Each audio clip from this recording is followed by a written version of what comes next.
अगर मैं बात करूं इस पर्टिकुलर क्वेश्चन की, तो इसमें यह बोला गया है कि भारतीय जो रियासतें थी, ठीक है, उनको कुछ विशेष अधिकार प्राप्त थे। अब भारतीय रियासतें कौन सी थी? जब हमारा देश आजाद हुआ तो करीब 565 के करीब जो है रियासतें थी। रियासतें मतलब छोटे मोटे राजघराने। अंग्रेजों ने उनको अधिकार दिया था कि वो तो या तो वो भारत में मिल जाए, या तो पाकिस्तान के साथ में मिल जाए, या तो फिर इंडिपेंडेंट देश बना ले। तो फ्रेंड्स, मेजॉरिटी ऑफ जो रियासतें थी वो भारत में मिल गई। हमने उस समय में उनको बोला था कि हम आपको एक प्रीवी पर्स देंगे। प्रीवी पर्स मतलब भारत सरकार के खजाने में से, भारत सरकार का जो भी पैसा आएगा उसमें से कुछ पैसा जो है हम क्या करेंगे, हम उनको हर किसी के लिए अलग अलग अमाउंट डिसाइड किया था। एक सैलरी टाइप का जो है वो हर साल दिया करेंगे हम लोग। लेकिन ये प्रीवी पर्स जो है वो उसको समाप्त कर दिया गया, ठीक है, इंदिरा गांधी के द्वारा। तो कौन से साल में प्रीवी पर्स समाप्त कर दिया था, ये क्वेश्चन और बहुत इंपॉर्टेंट है। ये समाप्त कर दिया था आपका 1971 के अंदर में। अब आपसे पूछा जा सकता है कौन सा संविधान संशोधन किया गया था इसके लिए, क्योंकि फ्रेंड्स मैं आप लोगों को बताना चाहूंगा कि प्रीवी पर्स जो है ना, ये एक बड़ा जटिल मुद्दा था। अब भारत की जो जनता है वो तो ये देख रही थी कि भाई ये खत्म होना चाहिए, क्योंकि बड़े बड़े राजघराने और उनको पैसा मिल रहा है जबरदस्ती फ्री का पैसा, ठीक है, और वही जो राजघराने थे वो दुखी थे कि हमसे जो वादा किया गया था वो वादा जो है वो सरकार निभा नहीं रही है। तो फ्रेंड्स, इसके लिए स्पेशली क्या किया गया, एक अमेंडमेंट किया गया, 26वां संविधान संशोधन किया गया 1971 के अंदर में, और प्रीवी पर्स को खत्म कर दिया गया, ठीक है। ये याद रखना आप लोगों ने, जो भी आर्टिकल्स थे जिसके अंदर में ये प्रॉमिस किया गया था वो सारे के सारे आर्टिकल्स ही खत्म कर दिए उन्होंने। तो प्रीवी पर्स, आई होप आपको समझ आ गया होगा। प्रीवी पर्स जो रूलिंग क्लास थे, जो पहले के राजा महाराजा थे, उनके परिवार को अभी भी पैसा दिए जा रहे थे हम लोग, और वो पैसा कौन सा था? आप लोगों का पैसा। अगर आप माचिस भी खरीदने जा रहे हो, ठीक है, तो उसके ऊपर में जो है इनडायरेक्ट टैक्स लगता था उस समय। जो पैसे दिए, पैसा आप लोगों का पैसा था, जो आपके ऊपर में खर्च होना था वो लोगों के पास जा रहा था। तो 1971 में 26 संविधान संशोधन के जरिए इसको खत्म किया गया था, ठीक है। बाकी आर्टिकल्स आप लोगों से नहीं पूछेंगे, ये वाले आर्टिकल्स प्रीवी पर्स के, ठीक है, डोंट वरी। तो प्रीवी पर्स 26वां संविधान संशोधन 1971 में खत्म किया गया। कौन थे उस समय में? हमारे प्रधानमंत्री इंदिरा गांधी। हम लोग आगे बढ़ते हैं यहाँ पर में हमारे सेकंड क्वेश्चन के तरफ में। देखिए, एक उष्णकटिबंधीय चक्रवातों की सूची के अंदर में रेमल नाम कौन से देश के द्वारा दिया गया है? और अभी आप लोगों को बता दूं, रेमल जो है फ्रेंड्स हमारी बंगाल की खाड़ी के इलाके के अंदर में हिट किया भारत को। आप लोगों ने देखा होगा ना। तो ये जो रेमल है, आप लोगों को बताना है कि रेमल ये साइक्लोन का नाम कौन सी कंट्री ने दिया, बताइए जल्दी से। और मैं अभी आपको बताता हूँ फ्रेंड्स, रेमल के बारे में जो है पूरा का पूरा आप लोगों को एक पूरी इंफॉर्मेशन दी गई थी टीचिंग परीक्षा के यूट्यूब चैनल के ऊपर में। Oman, very good. तो बताओ रेमल शब्द कौन से देश ने दिया है, इसका मतलब क्या होता है, और ये कौन सा टेम्परेट साइक्लोन है या उष्णकटिबंधीय ट्रॉपिकल साइक्लोन है, आप लोग बताएंगे, ठीक है। सर देखा भी और हमने लाइक भी किया था पोस्ट। चलिए बहुत बढ़िया, ऐसे किया करो यार। टीचिंग परीक्षा की पूरी टीम आप लोगों के लिए डेडिकेशन के साथ में वर्क कर रही है। चलिए, तो ये आप लोगों का आंसर इसका डी हो जाएगा। ये पूरा का पूरा पोस्ट आपके लिए डाला गया था। आप इसको टीचिंग परीक्षा को चैनल को सब्सक्राइब करके रखोगे सभी के सभी लोग, ठीक है, बेल आइकन दबा के रखोगे तो आप लोगों को सारी चीजें मिलती रहेंगी। ओके, 84% लोगों ने कल सही आंसर दिया था। चलिए आगे बढ़ते हैं हम लोग फ्रेंड्स। यहाँ पर नेक्स्ट क्वेश्चन की तरफ में चंपारण सत्याग्रह के बारे में आप लोगों को यहाँ पर 3 पॉइंट्स दिए गए हैं। आपको बताना है इनमें से कौन सा वाला पॉइंट सही है चंपारण सत्याग्रह के बारे में। देखिए, अगर चंपारण सत्याग्रह के बारे में हम लोग बात करें, it's aim was to look into problem of Tinkathia system. जो तीन कठिया सिस्टम था उसके ऊपर में देखने का इसका काम था, तीन कठिया प्रॉब्लम जो थी, ठीक है। राजकुमार शुक्ला जो है उन्होंने महात्मा गांधी को विजिट के लिए बनाया था, एग्जाम में आया हुआ क्वेश्चन नहीं है। राजेंद्र प्रसाद, जेबी कृपलानी जो है वो इस मूवमेंट के अंदर में गांधी जी के साथ में थे। अब इस क्वेश्चन को पूरे सारे ऑप्शन को ध्यान से देखिए। जो बच्चा जो है रेगुलर देखता है, जो अच्छे से देखता है लेक्चर को, वो इस क्वेश्चन को सॉल्व करके आंसर को लगा के एक मोटिवेशन या एक जो है आपका कॉन्फिडेंस का अनुभव कर सकता है कि भाई अब वो धीरे धीरे आगे बढ़ रहा है। कितने लोगों को लगता है कि अब उनका कॉन्फिडेंस बढ़ रहा है, ठीक है। तीन कठिया सिस्टम, जैसे ही पढ़ा आपने तीन कठिया सिस्टम आपको पता चल जाएगा, ठीक है। 3 बाई कितना है जल्दी बताओ, ये डब्बे में कितना आना चाहिए, 3 बाई कितना, तीन कठिया सिस्टम के अंदर में अपने आप में क्वेश्चन बन गया, ठीक है। राजकुमार शुक्ला, किसने बुलाया था गांधी जी को चंपारण आंदोलन के समय में? राजकुमार शुक्ला ने बुलाया था, बिल्कुल ये वाला भी सही है, ये वाला भी सही है आपका। राजेंद्र प्रसाद गांधी जी से पहली बार कौन से आंदोलन के समय में मिले? अपने आप में एक एग्जाम का क्वेश्चन, ठीक है। जेबी कृपलानी, ठीक है, गांधी जी से जो है कब मिले पहली बार, ठीक है, कौन से आंदोलन के समय में? इसके अलावा और भी बहुत सारे जो लोग, महादेव देसाई हो जाए, ठीक है, आप लोगों का नरहरि पारेख हो जाए, तो ये गांधी जी के साथ कौन से आंदोलन में थे? तो चंपारण सत्याग्रह के अंदर में। तो आंसर इसका डी हो जाएगा। तीन कठिया सिस्टम जो था फ्रेंड्स उसके अंदर में ये था कि 3/20 मतलब आपके खेत को अगर 20 हिस्सों में बांट दे हम, ठीक है, तो उसमें से 3 हिस्से के अंदर में आपको इंडिगो नील की खेती करनी पड़ेगी, जो किसानों के लिए लाभदायक नहीं थी। तो राजकुमार शुक्ला गांधी जी से कौन से वाले सेशन में मिले थे? लखनऊ सेशन में, 1 साल पहले। देखो 1917 में गांधी जी भागे, तो उससे 1 साल पहले 1916 में सेशन कहां पर में हुआ था? 1916 में सेशन हुआ था पर लखनऊ के अंदर में। तो लखनऊ अधिवेशन जहां पर में इंडियन नेशनल कांग्रेस और मुस्लिम लीग का जॉइंट सेशन हुआ था, वहां गांधी जी से मिले और गांधी जी को बोला कि गांधी जी आइए प्लीज थोड़ा सा, ठीक है। तो गांधी जी भी पहले मना के फिर आगे राजेंद्र प्रसाद, जेबी कृपलानी, महादेव देसाई, नरहरि पारेख उनके साथ में ही भी जुड़े थे ना। देखिए 64 बीपीएससी के अंदर में क्वेश्चन आया हुआ आप लोगों का इसी से रिलेटेड। जल्दी जल्दी से फ्रेंड्स सेशन को लाइक शेयर भी करते रहेंगे आप लोग, ओके। चलिए, तो यहाँ पर देखिए friends, who invited Gandhi ji to Champaran, ठीक है। तो राजकुमार शुक्ला ने जो है इन्होंने इनवाइट किया था। कौन से वाले समय में गांधी जी से मिले थे? तो गांधी जी से मिले थे फ्रेंड्स ये आपके लखनऊ अधिवेशन के अंदर में 1916 में। देखिए अब ये बीपीएससी टीआरई 2 का पीआरटी का क्वेश्चन बहुत ही इंपॉर्टेंट। अब ये क्वेश्चन मैं चाहूंगा कि हर एक बच्चा जो है आंसर करना चाहिए यहाँ पर में, हर एक बच्चे ने, ठीक है। देखिए मैं आपको एक्चुअल क्वेश्चन करा रहा हूँ आपके एग्जाम का। Who among the following particularly urged Gandhi to visit Champaran to witness the misery of Riot? अब ये रियोत मतलब क्या होता है जल्दी से लिख दो। यहाँ पर मैं पूरा का पूरा खेल कॉन्फिडेंस का है, आपका कॉन्फिडेंस धीरे धीरे बढ़ता रहना चाहिए। आपको रियोत का मतलब पता होना चाहिए, ठीक है। जल्दी बताइए रियोत मतलब क्या होता है? रियोत का मतलब होता है किसान। तो किसानों की जो स्थिति थी उसके लिए किसने बुलाया था? राजकुमार शुक्ला ने बुलाया था। तो आंसर भी हो जाएगा इसका। ना फ्रेंड, महात्मा गांधी ने चंपारण का दौरा किस वर्ष किया था? बिहार शिक्षक भर्ती जो आपकी टीआरई 3.0 था, 15 मार्च 2024 को सोशल साइंस में पूछा गया प्रश्न, लीग पेपर का प्रश्न। आप लोग बोल रहे थे लीग पेपर, और मैं आप लोगों को बता दूं कि मैं आपको पूरे के पूरे, ठीक है, आपको सबसे पहले मैं जीएस के जो है 1 to 5 का पूरा 120 नंबर का जो जीएस है वो, और इसी के साथ में आप लोगों को जो 6 to 8 का आप लोगों का जीएस है वो, ठीक है, पूरा एक साथ करवाने वाला हूं। और उसके बाद में आप लोगों के लिए एसएसटी पूरा का पूरा, ठीक है। उसके बाद हिंदी के लिए हिंदी की फैकल्टीज है, हिंदी आपको करवाएंगे। इंग्लिश का आप लोगों का जो है वो आप लोगों को करवाएंगे। तो मैथ्स एंड साइंस है आप लोगों का अवेलेबल, वो आपको करवाएंगे। तो टीचिंग परीक्षा पर ये भी आपको मिलने वाला है पूरा का पूरा वीडियो सॉल्यूशन उसका जल्दी। तो 1917 में गांधी जी ने ये दौरा किया था, ठीक है। तो आंसर लेंगे आप ऑप्शन नंबर बी। तो 15 अप्रैल 1917 को गांधी जी जो है वो मोतिहारी पहुंचे थे, ये याद रखना आप लोगों ने। निम्न में से महात्मा गांधी का भारत में पहला सत्याग्रह कौन सा था? 64 बीपीएससी का क्वेश्चन, जल्दी बताइए। तो आंसर लेंगे आप लोगों का चंपारण सत्याग्रह, गांधी जी का भारत में पहला सत्याग्रह था, ठीक है ना। फिर चंपारण नील आंदोलन के दौरान महात्मा गांधी के साथ कौन थे? अब ये क्वेश्चन आंसर हर बच्चा करेगा, जल्दी से बताइए।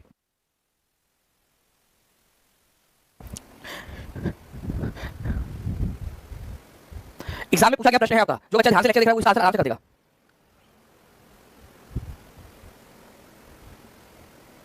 चलिए गुड। तो इसके अंदर में नरहरि पारिक थे, ठीक है, महादेव देसाई भी थे, तो आंसर मोर देन मतलब हो जाएगा आप लोगों का। कितने लोगों ने डी आंसर लगाया यहाँ पर में? 68% लोग जो है यहाँ पर आंसर लगाया। 68% लोगों ने कौन कौन हाथ ऊपर करके बता दो, ठीक है। 68% लोगों ने कौन कौन थे जिन्होंने सही आंसर लगाया, क्योंकि लोग वो है, ठीक है।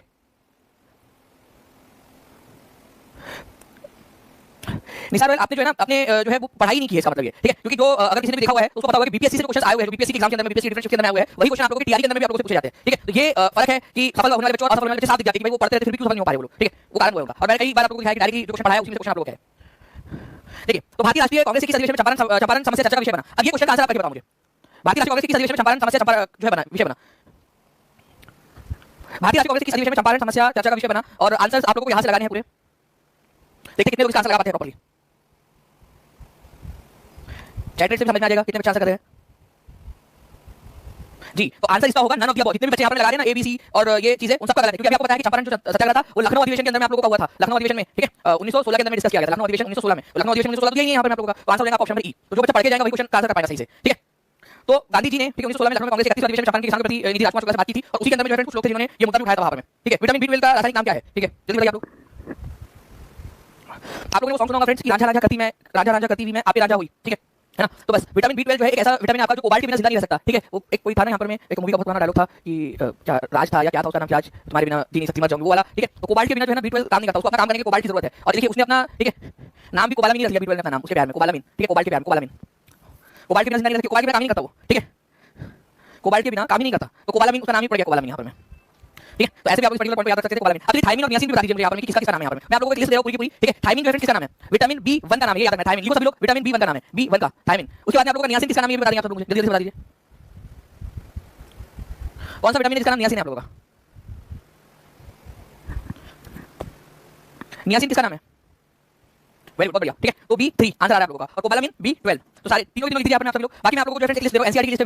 विटामिन A जो है आप लोगों का ये किस में पाया जाता है, ठीक है। तो फिश लिवर ऑयल के अंदर पाया जाता है, कैरेट आपके गाजर के अंदर में, बटर मिल्क के अंदर पाया जाता है। B1 जिसको थियामिन भी बोलते हैं आप लोग, ठीक है, ये आप लोगों का पाया जाता है इसमें मिल्क में, ग्रीन वेजिटेबल्स और जो है दाल वगैरह उसके अंदर में। विटामिन B2 राइबोफ्लेविन उसका नाम है, ठीक है। और विटामिन B6 जो है इसका नाम है पायरिटॉक्सिन। विटामिन B12 इसका नाम भी मैंने बताया कोबालामिन, कोबालामिन, ठीक है, इसका नाम है मीट फिश एग कर्ड इसके अंदर पाया जाता है। और विटामिन B12 बहुत इंपॉर्टेंट है आप लोगों की मानसिक स्थिति के लिए भी, ठीक है, और बॉडी के ओवरऑल हेल्थ के लिए भी। आप लोगों को पता है कि विटामिन जो B12 है ना उसको अलग से दिया भी जाता है लोगों को, ठीक है। तो विटामिन B12 बहुत इंपॉर्टेंट है, ठीक है। एनीमिया हीमोग्लोबिन आरबीसी की कमी हो जाती है वो भी विटामिन B12 की वजह से होती है कई बार, ओके। चलिए तो ये आप यहाँ पर देख सकते हो पूरा लिस्ट को।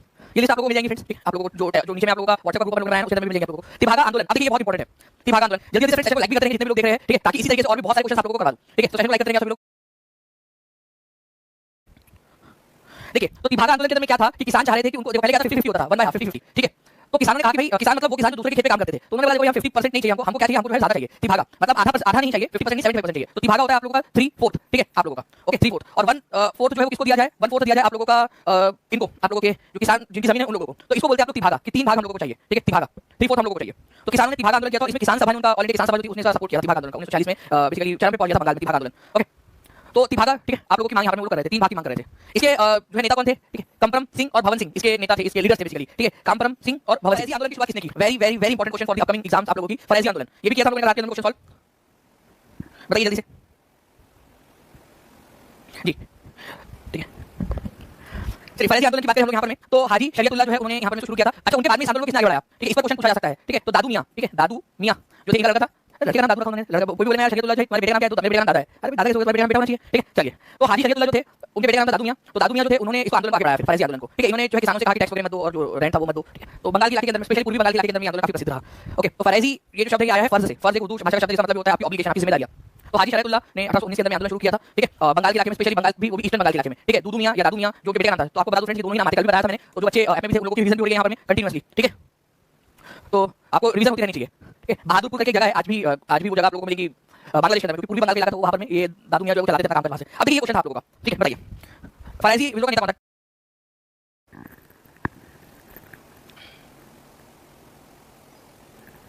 दादू मियां किसके लड़के थे, ठीक है, अपने पिताजी के लड़के थे वो हाजी शरीयतुल्लाह के। आपको बताना चाहूंगा कि हाजी शरीयतुल्लाह के नाम पे एक डिस्ट्रिक्ट भी बांग्लादेश के अंदर में, शरीयतुल्लाहपुर करके, ठीक है, शरीयतपुर। तो दादू मियां के लड़के थे, तो शरीयतुल्लाह दिया नहीं है, तो दादू मियां ने लीड किया आगे, एक ऑप्शन दिया हुआ आप लोगों को, है ना। अपने पिताजी की मृत्यु के बाद दादू मियां ने उसको चलाया था आंदोलन को ना फ्रेंड्स। यहाँ पर देखिए आपका निम्नलिखित में से किस बादशाह के काल में भारतीयों को राय बहादुर और खान बहादुर की उपाधि दी जाने लगी? राय बहादुर, खान बहादुर, ठीक है, अदरक बहादुर, लसन बहादुर, ये सब आप लोगों की उपाधि दी जाने लगी किसके समय काल के अंदर में?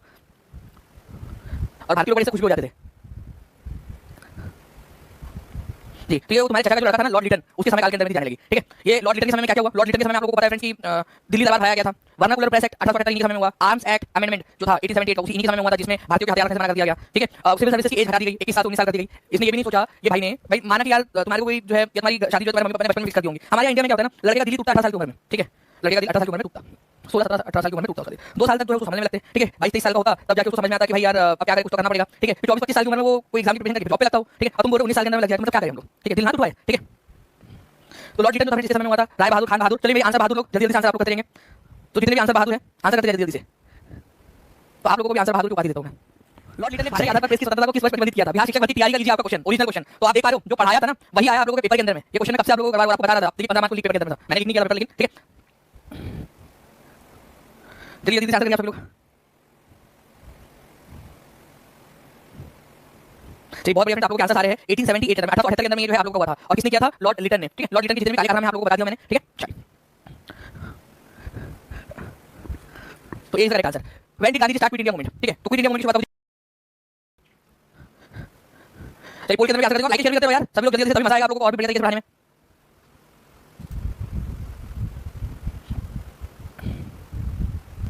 देखिए, तो गांधी जी ने भारत छोड़ो आंदोलन कब शुरू किया था? तो इसको अगस्त क्रांति के नाम से भी जाना जाता है आप लोगों का।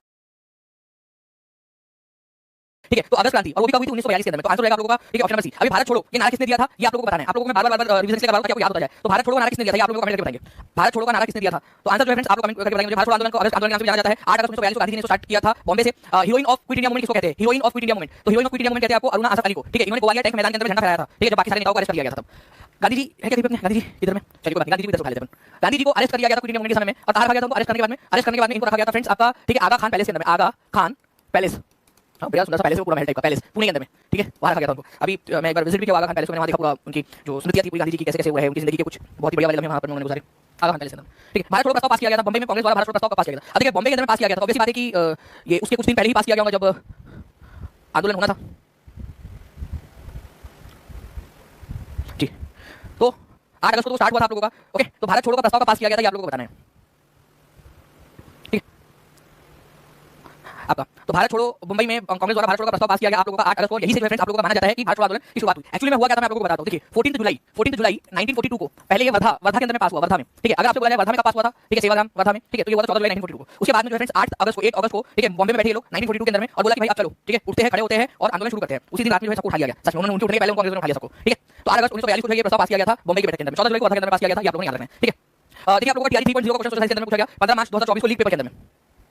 1942 में भारत छोड़ो आंदोलन का आह्वान किसने किया था? अब देखिए क्वेश्चन आपका भाई, ये कोई क्वेश्चन है यार, आह्वान की बात करें, किसने नारा दिया था वो नहीं बोला यहाँ पर, किसने आह्वान किया था, किसने बोला था कि अंग्रेजों भारत छोड़ो करके। ठीक है, तो महात्मा गांधी ने ये जो है फ्रेंड्स आह्वान किया था। बाकी एक्चुअल में जो ये नारा था ये दिया किसने था? नारा दिया था यूसुफ मेहर अली ने, लेकिन आह्वान किसने किया था? भारत छोड़ो आंदोलन का आह्वान। ठीक है, भारत छोड़ो अंग्रेजों भारत छोड़ो ये नारा यूसुफ मेहर अली ने दिया। भारत छोड़ो आंदोलन किसने शुरू किया था? आंदोलन वो महात्मा गांधी ने शुरू किया था। और ये एक्चुअल क्वेश्चन है आपका भाई। ठीक है, 15 मार्च का।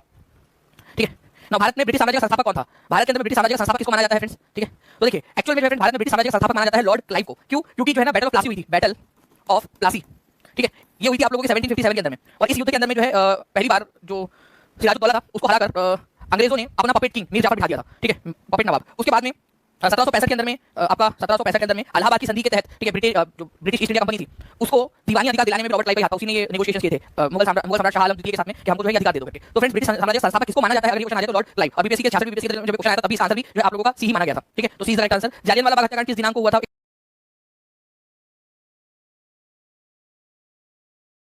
उस दिन कौन सा वाला त्योहार था ये भी बता देंगे आप सभी। त्योहार कौन सा था उस दिन? ठीक है, 10 अप्रैल, 11 अप्रैल, 12 अप्रैल, more than one of the above, none of the above. जल्दी आंसर करेंगे आप सभी लोग इस पर्टिकुलर क्वेश्चन का। तो जालियनवाला बाग हत्याकांड कब हुआ था? अब ये आपको ना क्वेश्चंस की इतनी प्रैक्टिस करनी पड़ेगी कि भाई आप लोग एग्जामिनर के जो ट्रैप है उसमें फंसे ना। 13 अप्रैल था वो आपका। ठीक है, 13 अप्रैल। ओके, जो लोग 12 11 ये लगा रहे हैं ना उन लोगों का सबका गलत है यहाँ पर में। ठीक है, क्यों गलत है? क्योंकि वो आंसर 13 अप्रैल होना चाहिए था, तो आंसर इसका ई होगा आपका, नन ऑफ द अबव। ठीक है, तो ये कब क्वेश्चन सॉल्व होते हैं ऐसे वाले? जब आप लोग बहुत सारे प्रैक्टिस करते हो। तो रॉलेट एक्ट के विरोध में सबसे पहले आपका रॉलेट सत्याग्रह कौन से दिन मनाया गया था? बताइए, रॉलेट सत्याग्रह कौन से दिन मनाया गया था? कोई बता सकता है मुझे? रॉलेट सत्याग्रह, तो रॉलेट सत्याग्रह का दिन मेरे बताने के पहले सभी लोग बता देंगे यहाँ पर में। ठीक है, रॉलेट सत्याग्रह जो है आप लोगों का फ्रेंड्स ये मनाया गया था आपका 6 अप्रैल। ठीक है, 1919 को गांधी जी ने रॉलेट एक्ट के खिलाफ ये आंदोलन शुरू किया था, रॉलेट एक्ट के खिलाफ। उसके बाद में जो है फ्रेंड्स क्या होता है, रॉलेट एक्ट के विरोध में रॉलेट सत्याग्रह जो चल रहा था उसमें सैफुद्दीन किचलू, ठीक है, कौन थे? ठीक है, डॉक्टर सत्यपाल और सैफुद्दीन किचलू, तो ये दो लोग थे, लेकिन मेन जो थे उनके वो थे सैफुद्दीन किचलू। उनको अरेस्ट कर लिया गया था। सैफुद्दीन किचलू, ठीक है, सैफुद्दीन किचलू, इनको अरेस्ट कर लिया गया कब? 9 अप्रैल को, 9 अप्रैल को। तो इनको छुड़ाने के लिए ये भीड़ इकट्ठा हुई थी उनके इनके अरेस्ट के विरोध में, ठीक है, कब? 13 अप्रैल को। शांतिपूर्ण तरीके से वो लोग विरोध प्रदर्शन कर रहे थे, लेकिन जनरल डायर ने क्या किया? गोलियां चलवा दी उनके ऊपर में, ठीक है। सरकारी रिपोर्ट के अनुसार कितने लोग मरे थे? सरकारी रिपोर्ट के अनुसार ये भी क्वेश्चन है। अब चलिए बताइए आप लोग, देखते कितने इंपॉर्टेंट वाला पॉइंट आप लोगों को बोल रहा हूं। सरकारी आंकड़ों के अनुसार जालियनवाला बाग हत्याकांड के अंदर में कितने लोगों की मौत हो गई थी जी? तो आंसर हो जाएगा आप लोगों का 379, जबकि ये आंकड़ा बहुत कम बताया अंग्रेजों ने। आपको बता दूं फ्रेंड्स, ठीक है, कि हजारों जो लोग थे, ठीक है, उनकी मौत हुई थी, हजारों लोगों की मौत, लेकिन अंग्रेजों ने अपने आंकड़े के अंदर में कितना बताया? केवल 379 लोगों की मौत हुई थी, ठीक है। तो कम से कम जो है फ्रेंड्स 1000 लोग तो यहाँ पर में पक्का उनकी मौत हुई थी, और उससे 2 से 3 गुना लोग जो है वो जख्मी हो गए थे, लेकिन अंग्रेजों के अनुसार 379 लोग मरे थे, ठीक है। जालियनवाला बाग हत्याकांड किस दिन हुआ था? कौन सा दिन था? देखिए फिर से आपका क्वेश्चन एग्जाम के दिन आया वाला क्वेश्चन, एग्जाम में आया हुआ क्वेश्चन।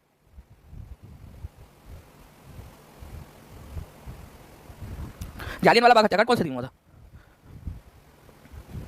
बैसाखी या वैसाखी जो है फ्रेंड्स उस दिन हुआ था, ये याद रखना आप सब लोगों ने। और ये आप लोगों का 15 मार्च 2024 को जो लीक पेपर था उसके अंदर में आया हुआ क्वेश्चन है, ठीक है। जालियनवाला बाग हत्याकांड की जांच के लिए सरकार ने किस समिति का गठन किया था? बिहार एस्टेट टीजीटी जो था आपका एस्टेट वाली एग्जाम के अंदर में 18 सितंबर 2023 को पूछा गया प्रश्न, ठीक है। आगे में आप लोगों के टीआरई के अंदर में पूछा जा सकता है। एस्टेट के अंदर में आया हुआ प्रश्न आप लोगों का, ठीक है। 4 ऑप्शन ये आप लोगों को कंफ्यूज करने के लिए जोड़ा गया, आप लोगों के लिए यहाँ पर में प्रैक्टिस के लिए आपकी। तो जालियनवाला बाग हत्याकांड जांच के लिए किस समिति का गठन किया गया था? तो हंटर कमीशन का गठन किया गया था, ये याद रखना आप सभी लोगों ने। जालियनवाला बाग हत्याकांड की जांच के लिए हंटर कमीशन का गठन किया गया था, तो ए इज द करेक्ट आंसर आप लोगों का। इसको जो है फ्रेंड्स व्हाइट वॉश कमीशन भी कहते हैं। अब क्वेश्चन ये पूछा जा सकता है कि व्हाइट वॉश कमीशन किसको कहा जाता है? व्हाइट वॉश कमीशन, ये हंटर कमीशन को कहा जाता है, व्हाइट वॉश कमीशन। अभी थोड़े दिन पहले जब मैं आप लोगों को पेड क्लास में पूरा डिटेल में वाइसराय और गवर्नर जनरल पढ़ा रहा था, उस समय में भी मैंने इसको रिवाइज करवाया था आपको हंटर कमीशन के बारे में, ठीक है। व्हाइट वॉश कमीशन कहते हैं क्योंकि सबके दाग धो दिया था उसने, जनरल डायर के, माइकल वुडवेयर के, और जितने भी लोग थे उस समय में इन्वॉल्व, सबके दाग धो दिए, बोले किसी की गलती नहीं उसके अंदर में। तो व्हाइट वॉश कमीशन, ओके। चलिए, और कांग्रेस ने भी एक समिति बनाई थी, ठीक है, इसकी जांच के लिए, आपके जालियनवाला बाग हत्याकांड की जांच के लिए वो कमेटी बनाई थी मदन मोहन मालवीय के नेतृत्व में। तो अगर आपसे बोला जाए कि सरकार ने किस समिति का गठन किया था, तो हंटर कमीशन का। लेकिन अगर आप लोगों से बोला जाए कि कांग्रेस ने किसके नेतृत्व में कमेटी बनाई थी जांच करने के लिए, कांग्रेस की कमेटी, वो थी मदन मोहन मालवीय के नेतृत्व में, मदन मोहन मालवीय के नेतृत्व में। एक क्वेश्चन आया था कि इस जांच की रिपोर्ट लिखने का काम किसको दिया गया था? लिखने का काम, रिपोर्ट लिखने का काम गांधी जी को दिया गया था, ठीक है। ये कमेटी का काम था जांच करने का, ठीक है, और जो रिपोर्ट लिखने का काम था पूरा का पूरा, क्योंकि एक रिपोर्ट लिखने के लिए पूरी टेक्निकल टर्म्स और वो सारी चीजों का इस्तेमाल करना पड़ता है, ठीक है। तो उसकी जिम्मेदारी की थी मोहन दास करमचंद गांधी जी को, ठीक है। गांधी जी को जिम्मेदारी दी गई थी लिखने की। जालियनवाला बाग हत्याकांड की जांच के गठित सीमा जांच समिति या हंटर समिति जिसको बोलते हो आप लोग, ठीक है, किस भारतीय को जगह मिली थी उसके अंदर में? अब ये क्वेश्चन देखिए आप लोगों का, ये भी आपको बताना है कि कौन सा भारतीय था जिनको जगह मिली थी इसके अंदर में।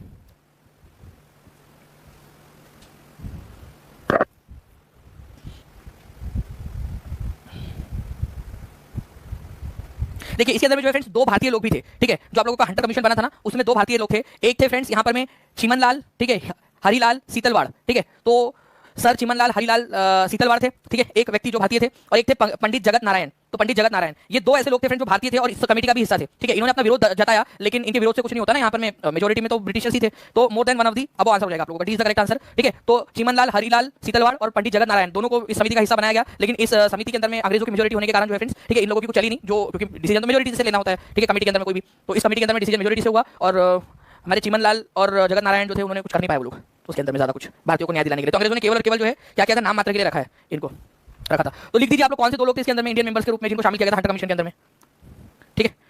तो चिमनलाल हरिलाल सीतलवाड़ और पंडित जगत नारायण, ठीक है। जालियनवाला बाग हत्याकांड नरसंहार जो था किस गांधीवादी सत्याग्रह के संबंध में हुआ था, ठीक है। कौन सा सत्याग्रह था जिसके जस्ट बाद जालियनवाला बाग हत्याकांड हुआ?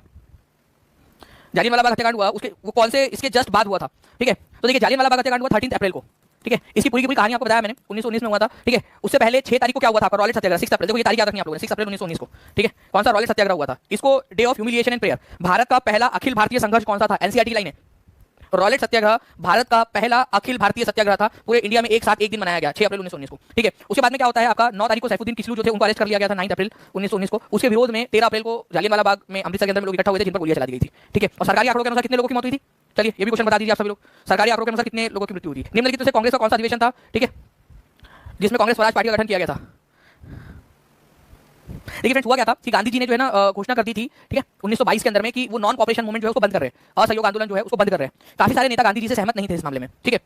उसी दौरान, ठीक है, कांग्रेस पार्टी के उस समय के इंडियन नेशनल कांग्रेस के अधिवेशन जो चल रहा था वो गया में चल रहा था, और उसके अध्यक्ष थे आपके चित्तरंजन दास, CR दास। तो उन्होंने क्या किया, उन्होंने इस्तीफा दे दिया, ठीक है, गया अधिवेशन में कांग्रेस के अध्यक्ष पद से इस्तीफा दे दिया, और बोला कि भाई हमको चुनाव लड़ना चाहिए करके, और हम लोग जो है कांग्रेस स्वराज पार्टी या स्वराज पार्टी का गठन कर रहे हैं, और इसके जरिए हम लोग क्या करेंगे, चुनाव भी लड़ेंगे, क्योंकि कांग्रेस ने तो ये निर्णय लिया था कि वो चुनाव नहीं लड़ेंगी, तो चुनाव लड़ने का निर्णय लिया गया गया अधिवेशन के अंदर में। तो दिसंबर 1922 के अंदर में एनुअल सेशन चल रहा था गया में, बिहार में, ठीक है। तो 1922 का सेशन कहां पर में हुआ था?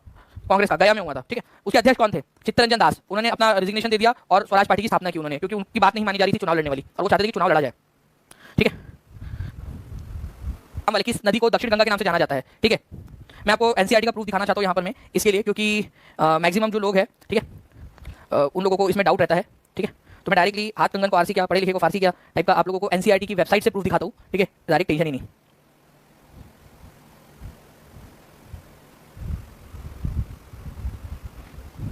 चलिए, तो देखिए फ्रेंड्स, ये क्वेश्चन एमपी पुलिस कांस्टेबल दोनों एग्जाम के अंदर आ चुका है आप लोगों का। आंसर जो है फ्रेंड्स इसका क्या होगा, कावेरी होगा या गोदावरी होगा? ठीक है, अब आप लोगों को ये लगाना था। अब दोनों ही आंसर, दोनों ही क्वेश्चन यहाँ पर मैं आप लोगों को दे दिया गया, कावेरी भी दे दिया गया। कई सारे लोग कंफ्यूज हो जाते हैं, उसके अंदर में भी कावेरी लगाया गोदावरी लगाया। तो दक्षिण गंगा जब दिया जाता है फ्रेंड्स, आंसर आप लोगों को गोदावरी लगाना है। मैं एनसीईआरटी पे लेकर चलता हूं, देखो आपको ये दिख रहा है ncrt.nic.in, ये दिख रहा है, पहले ये बताओ। ठीक है, सबसे पहले ये बताओ, ये दिख रहा है आपको ncrt.nic.in दिख रहा है आपको? एनसीईआरटी की वेबसाइट पे हूं मैं डायरेक्टली। ठीक है, चलो उसके बाद में आप लोग यहाँ पर मैं देख सकते हो कि Godavari is the largest peninsular river. Peninsula की मतलब कि आपका जो ये दक्षिण भारत है उसकी सबसे बड़ी नदी कौन सी है? गोदावरी नदी है। नासिक से निकलती है, ये नासिक डिस्ट्रिक्ट से, महाराष्ट्र से निकलती है, बंगाल की खाड़ी में जाकर मिल जाती है। ठीक है, कितनी इसकी लेंथ है? 1465 किलोमीटर की इसकी लेंथ है। ठीक है, 1465 किलोमीटर। ठीक है, इट इज ऑल्सो कॉल्ड दक्षिण गंगा, इसको दक्षिण गंगा भी कहा जाता है। ठीक है, एनसीईआरटी के अंदर में दिया हुआ है डायरेक्टली, आप देख सकते हो। तो दक्षिण गंगा के नाम से किसको जाना जाता है? गोदावरी नदी को जाना जाता है, ये याद है आप सभी लोगों ने। ठीक है, तो गोदावरी नदी दक्षिण गंगा के नाम से जानी जाती है, आप लोग यहाँ पर देख सकते हो फ्रेंड्स। ठीक है, दक्षिण गंगा। नेक्स्ट क्वेश्चन, आपका बिहार शिक्षक भर्ती टीआरई 3.0 में भी क्वेश्चन पूछा गया है। तो मैं आपको ये क्वेश्चन इसलिए दिखा रहा हूं, यहाँ पर आप देख सकते हो कि क्वेश्चन एग्जाम में आया हुआ क्वेश्चन है आपका। अब इसको आंसर क्या लगाओगे आप लोग, क्योंकि आंसर तो आप लोगों ने बेसिकली एग्जाम के पॉइंट ऑफ व्यू से लगाना है ना आप लोगों ने, जो सही है वो लगाना है आप लोगों ने आंसर। तो फिर से एक बार दिखा देंगे आप लोगों को प्रूफ, एनसीईआरटी का प्रूफ, क्योंकि ऑलरेडी ऐसा नहीं कि एग्जाम्स में नहीं आएंगे, पहले भी एग्जाम के अंदर में आ चुका है। एग्जाम के अंदर में क्वेश्चन का आंसर क्या लगाना है आप लोगों ने?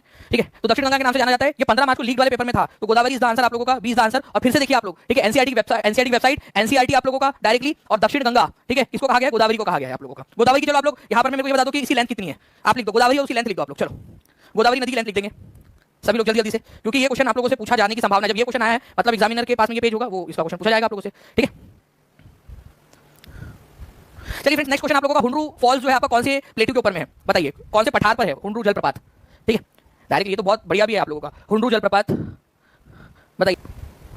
चलिए, तो देखिए फ्रेंड्स, हुंडरू जलप्रपात जो है आप लोगों का, ये पहली बात तो आप लोगों को मिलेगा रांची में। ठीक है, रांची कहां पर में है? तो झारखंड में। ठीक है, झारखंड कहां पर में है? तो झारखंड जो है छोटा नागपुर के पठार के ऊपर में है, छोटा नागपुर का पठार। तो आंसर इसका ऑप्शन नंबर ये हो जाएगा। अब आप लोग मुझे बताइए कि हुंडरू जलप्रपात कौन सी नदी की वजह से बनता है? ये क्वेश्चन आप लोगों से पूछा जा सकता है। ठीक है, हुंडरू रांची को जो है फ्रेंड झरनों का शहर भी कहते हैं आप लोग, कौन सी नदी से बनता है ये हुंडरू जलप्रपात आप लोगों का? ये क्वेश्चन आप लोगों से पूछा जा सकता है। तो हुंडरू जलप्रपात बनता है आप लोगों का सुवर्ण रेखा नदी के वजह से, उसके जो उसका रास्ता जो है उसमें जो गिरती है नदी आप लोगों की, ठीक है, उसकी वजह से बनता है। स्वर्ण रेखा नदी, दामोदर नहीं, स्वर्ण रेखा नदी की वजह से, स्वर्ण रेखा जो नदी है उसकी वजह से ये बनता है। ये भी अपने आप में एक इंपॉर्टेंट क्वेश्चन है, इसको इंपॉर्टेंट मार्क करो आप लोग। हुंडरू जलप्रपात कौन सी नदी की वजह से बनता है? डायरेक्टली क्वेश्चन पूछा जाएगा। ठीक है, आप लोगों को आंसर करना पड़ेगा। ठीक है, मुझे उम्मीद है फ्रेंड्स कि आप सभी लोग जो है सेशन को लाइक कर चुके होंगे, जितने भी बच्चे अपनी जिम्मेदारी यहाँ पर निभा रहे हो।